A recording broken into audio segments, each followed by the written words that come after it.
सर्वांना नमस्कार. शैक्षणिक दीपस्तंभ या आपल्या यूट्यूब चॅनलवर आपल्या सर्वांचं हार्दिक स्वागत आहे. पुन्हा एकदा एक नवीन व्हिडिओ घेऊन आपल्यासमोर आलेलो आहोत. आजचा व्हिडिओ हा आपल्या शासकीय कर्मचाऱ्यांसाठी अत्यंत आनंदाचा असणार आहे, कारण शासकीय कर्मचाऱ्यांमधील या कर्मचाऱ्यांना अधिकाऱ्यांना लागू झाली आहे जुनी पेन्शन योजना. जुनी पेन्शन योजना कशाप्रकारे लागू करावी, रक्कम कशाप्रकारे ट्रान्सफर करावी, ॲक्च्युली कशाप्रकारे NPSचे रूपांतर जुनी पेन्शनमध्ये करायचं आहे, भविष्य निर्वाह खात्यामध्ये कशाप्रकारे रक्कम हस्तांतरित करायची आहे, या संदर्भातील सविस्तर आढावा घडामोड आपण या व्हिडिओच्या माध्यमातून पाहणार आहोत. व्हिडिओ शेवटपर्यंत पहा, चॅनलला सबस्क्राईब करा, बेल नोटिफिकेशन ऑन करून ठेवा आणि हा व्हिडिओ जास्तीत जास्त शेअर करायला मात्र विसरू नका. सुरू करूया आपला आजचा हा व्हिडिओ. दिनांक 5 फेब्रुवारी 2024 रोजी सामान्य प्रशासन विभागाने हा GR काढलेला आहे. भाप्रसे अधिकाऱ्यांच्या प्रकरणी जुनी सेवानिवृत्ती वेतन योजना, भविष्य निर्वाह निधी योजना आणि मृत्यूनी सेवानिवृत्त उपदान योजना लागू केल्याने राष्ट्रीय निवृत्ती वेतन प्रणालीचे सभासदत्व संपुष्टात आणून त्यातील जी काही रक्कम आहे ती भविष्य निर्वाह निधी खात्यामध्ये जमा करण्याची कार्यपद्धती विहित करण्यात आलेली आहे. यापूर्वी जे भाप्रसे अधिकारी आहेत त्यांना जुनी पेन्शन योजना लागू करण्यात आलेली आहे. आता ती योजना ॲक्च्युली कशा प्रकारे त्याची अंमलबजावणी करायची या संदर्भातील महत्त्वाची कार्यपद्धती विहित केलेली आहे. सामान्य प्रशासन विभागाचे परिपत्रक आहे, आपण बघत आहोत. केंद्र शासनाच्या प्रचलित धोरणानुसार दिनांक 1 जानेवारी 2004 आणि त्यानंतर शासन सेवेत रुजू झालेल्या अधिकारी कर्मचारी यांना नवीन राष्ट्रीय निवृत्ती वेतन प्रणाली लागू करण्यात आली आहे. परंतु केंद्र शासनाचा संदर्भाधीन क्रमांक 1 येथील कार्यालयीन ज्ञापना अन्वये खालील प्रमाणे निर्णय घेण्यात आलेला आहे. निर्णय बघूया आपण. It has now been decided that in all cases where the central government civil employee has been appointed against a post or vacancy which was advertised, notified for recruitment, appointment prior to the date of notification for National Pension Scheme, that is 22 December 2003, and is covered under the National Pension Scheme on joining service on or after 1 January 2004, may be given a one-time option to be covered under the CCS Pension Rule 1972 now to 2021. This option may be exercised by the concerned government servant latest by 31st August 2023. केंद्र शासनाच्या संदर्भातील क्रमांक 2 अन्वये निर्णयानुसार अभाष्य अधिकाऱ्यांच्या सुद्धा बाबतीमध्ये काही सूचना दिलेल्या आहेत, ते पाहूया आपण. AIS officer who have been appointed against a post or vacancy which was advertised, notified for recruitment prior to the date of notification of NPS and who are covered under NPS on joining service or on or after 1 January 2004 may be granted one-time option to be covered under the provision of old pension scheme under AIS DCRB rules 1958.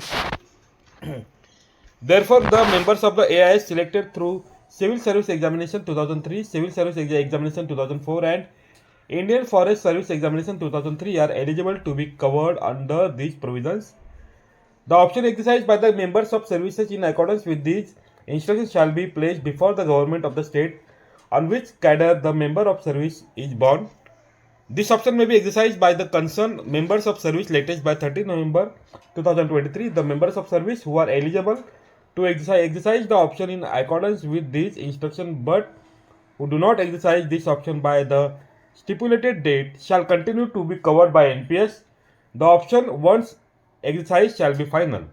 In case the member of service fulfill the condition for coverage under AIS rules 1958 in accordance with these instruction, necessary order in this regard shall be issued latest by 31st January 2024. The NPS account of such member or of service shall consequently be closed with effect from 31st March 2024. थोडक्यात भाप्रसे जे अधिकारी आहेत त्यांना जुनी pension योजना लागू केलेली आहे आणि त्या बाबतीमध्ये राज्य शासनाबाबत निर्णय घेण्यात आलेल्या भाप्रसे अधिकाऱ्यांच्या प्रकरणी राष्ट्रीय निवृत्ती वेतन योजनेचे सभासदत्व संपुष्टात आणून त्यांच्या प्राण खात्यामध्ये जी काही रक्कम आहे ती आता अधिकाऱ्यांच्या अंशदान व त्यावरील लाभाची रक्कम त्यांचे जे भविष्य निर्वाह निधी खाते आहे त्यात जमा करण्याची कार्यपद्धती त्यांनी सांगितलेली आहे. आपल्या सर्वांना कल्पना असेल, नुकतंच वित्त विभागाने एक परिपत्रक जाहीर केलेलं होतं. जाहिरात 2005 पूर्वी आली होती, मात्र नियुक्ती जी आहे ती 2005 नंतर झालेली आहे. अशा कर्मचाऱ्यांसाठी जुनी पेन्शन योजना लागू करायचा निर्णय शासनाने घेतला आहे. केंद्र शासनाने सुद्धा हा निर्णय घेतलेला आहे. त्या अनुषंगाने आता जे भाप्रसे कर्मचारी आहेत त्यांना सुद्धा या ठिकाणी ही योजना लागू करण्यात आलेली आहे. दिनांक 1 जानेवारी 2004 रोजी व त्यानंतर भाप्रसेमध्ये रुजू झालेल्या ज्या अधिकाऱ्यांना जुनी पेन्शन योजना आणि मृत्यूनी सेवानिवृत्ती उपदान योजनेच्या तरतुदी लागू करण्यात आलेल्या आहेत अशा कर्मचाऱ्यांना आता राष्ट्रीय निवृत्ती वेतन प्रणालीच्या संचित निधीचा परतावा मंजूर करण्यात आलेला आहे. राष्ट्रीय निवृत्ती वेतनाच्या खात्यातील रकमेचा परतावा मिळण्याची मागणी करण्यात आलेली आहे. आहरण व संवितरण अधिकारी यांनी संबंधित भाप्राच्या अधिकाऱ्यास जुनी सेवानिवृत्ती वेतन योजना आणि मृत्यूनी सेवानिवृत्ती उपदान योजना लागू झाल्याबाबतीमध्ये सुस्पष्ट आदेशाबाबतची प्रत भाप्राच्या अधिकाऱ्यांच्या राष्ट्रीय निवृत्ती वेतन प्रणालीच्या खात्यावरील अंशदान, नियुक्त्यांचे अंशदान आणि त्यावरील लाभ याच्या संपूर्ण तपशिलासह भाप्राच्या अधिकाऱ्याचे राष्ट्रीय निवृत्ती वेतन प्रणालीचे सभासदत्व संपुष्टात आणण्याचा प्रस्ताव कोषागार अधिकाऱ्याकडे सादर केलेला आहे आणि त्याची रकमेची मागणी करावी. संबंधित कोषागार अधिकाऱ्यांनी अशा रकमेबाबत कोषागारातील अभिलेखांनी NSDLच्या संकेतस्थळावरील रक्कम पडताळणी करायची आहे आणि या प्रकरणामध्ये नियुक्त्यांचे अंशदान व त्यावरील लाभ भाप्राच्या अधिकाऱ्यास देय ठरत नाहीत. केवळ भाप्राच्या अधिकाऱ्यांचे स्वतःचे अंशदान आणि त्यावरील लाभ अनुदेय ठरतात याची गोष्ट लक्षात ठेवावी. भाप्राच्या अधिकाऱ्याच्या प्राण क्रमांकावर जी काही रक्कम आहे ती रक्कम नंतर केंद्रीय अभिलेखे देखभाल अभिकरण यांच्याकडे ERM सुविधाद्वारे परत मागणी करावी. राज्य अभिलेख देखभाल अभिकरणाने संचित निधी मागवण्याच्या प्रस्तावास मंजुरी द्यावी. कोषागार अधिकारी यांनी प्राप्त रकमांचे 2 भाग करावेत. यातील प्रथम भाग म्हणजे भाप्राच्या अधिकाऱ्यांचे स्वतःचे अंशदान व दुसरा भाग म्हणजे शासनाचे अंशदान आहे व त्यावरील लाभ आहे. तर भाप्राच्या अधिकाऱ्यांचे स्वतःचे अंशदान व त्यावरील लाभ कोषागार अधिकारी यांनी मुख्य लेखा 8009 राज्य भविष्य निर्वाह निधी उपशीर्षे 104 अखिल भारतीय सेवा भविष्य निर्वाह निधी मध्ये चलनाने जमा करण्यासाठी आहरण व संवितरण अधिकारी यांच्याकडे जमा करावीत. थोडक्यात आपण बघतो या ठिकाणी 9, 10, 11 हे जे काही मुद्दे आहेत ही थोडक्यात कार्यप्रणाली आहे.